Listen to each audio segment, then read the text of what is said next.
নমস্কাৰ বন্ধুসকল, আপোনালোকক স্বাগতম জনাইছো আমাৰ আজিৰ বিশেষ খবৰলৈ। যোৱাকালি দিনটো সমগ্ৰ দেশবাসীৰ বাবে এক ঐতিহাসিক দিন। স্বাধীনতা দিৱসৰ এই মহান পৰ্বত লালকিল্লাৰ পৰা দেশবাসীক সম্বোধন কৰি প্ৰধানমন্ত্ৰী নৰেন্দ্ৰ মোদীয়ে দেশৰ যুৱক যুৱতীসকলৰ বাবে এক বিশেষ ঘোষণা কৰিছে। প্ৰধানমন্ত্ৰীয়ে দেশৰ যুৱ প্ৰজন্মক বিকশিত ভাৰত ৰোজগাৰ যোজনা নামেৰে এক নতুন আঁচনি উপহাৰ দিছে। এই আঁচনিৰ জৰিয়তে প্ৰথমবাৰৰ বাবে ব্যক্তিগত খণ্ডত চাকৰি আৰম্ভ কৰা প্ৰতিজন যুৱক যুৱতী চৰকাৰৰ পৰা 15,000 টকা আৰ্থিক সহায় পোৱাৰ যোগ্য হ'ব। এই আঁচনিৰ মাধ্যমে দেশৰ 3,50,00,000 লক্ষাধিক যুৱক যুৱতী উপকৃত হ'ব বুলি প্ৰধানমন্ত্ৰীয়ে স্পষ্টকৈ ঘোষণা কৰিছে। এই বৃহৎ পৰিকল্পনাৰ বাবে কেন্দ্ৰীয় চৰকাৰে 1 লাখ কোটি টকা বিশেষ তহবিলৰ ব্যৱস্থা ইতিমধ্যে কৰি ৰাখিছে। প্ৰধানমন্ত্ৰীয়ে কয়, যুৱক যুৱতী হ'ল দেশৰ শক্তি।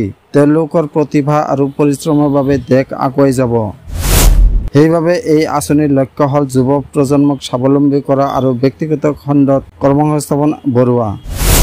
আজিৰ পৰাই এই আঁচনি দেশজুৰি কাৰ্যকৰী কৰা হৈছে। অৰ্থাৎ 15 আগষ্টৰ এই বিশেষ দিনটোৱে লাখ লাখ পৰিয়ালৰ বাবে আনন্দৰ খবৰ লৈ আহিছে। বিশেষজ্ঞসকলে কয়, এই আঁচনিৰ জৰিয়তে দেশৰ অৰ্থনীতি সমৃদ্ধ হ'ব আৰু দেশত বেকাৰত্বৰ সমস্যা ক্ৰমে কমি আহিব। দেশৰ যুৱক যুৱতীসকলে ব্যক্তিগত খণ্ডত কাম কৰিবলৈ উৎসাহিত হ'ব। নিজস্ব অভিজ্ঞতা সঞ্চয় কৰি ভৱিষ্যতৰ বাবে এক মজবুত ভিত কৰিব পাৰিব। বন্ধুসকল, প্ৰধানমন্ত্ৰীৰ এই ঘোষণা ইতিমধ্যে সামাজিক মাধ্যমত দ্ৰুতগতিত ভাইৰেল হৈছে। বিশেষকৈ যুৱ প্ৰজন্মই এই আঁচনিৰ বাবে আনন্দ প্ৰকাশ কৰিছে। বহুতে আশা প্ৰকাশ কৰিছে যে ইয়াৰ জৰিয়তে তেওঁলোকৰ জীৱনত এক নতুন পথ আৰম্ভ হ'ব। স্বাধীনতা দিৱসৰ এই শুভ অৱসৰত প্ৰধানমন্ত্ৰীয়ে ঘোষণা কৰা নতুন আঁচনিৰ জৰিয়তে দেশৰ যুৱক যুৱতীসকলক দিয়া এই বিশেষ উপহাৰক সমগ্ৰ দেশতে ইতিমধ্যে ঐতিহাসিক পদক্ষেপ হিচাপে গণ্য কৰা হৈছে।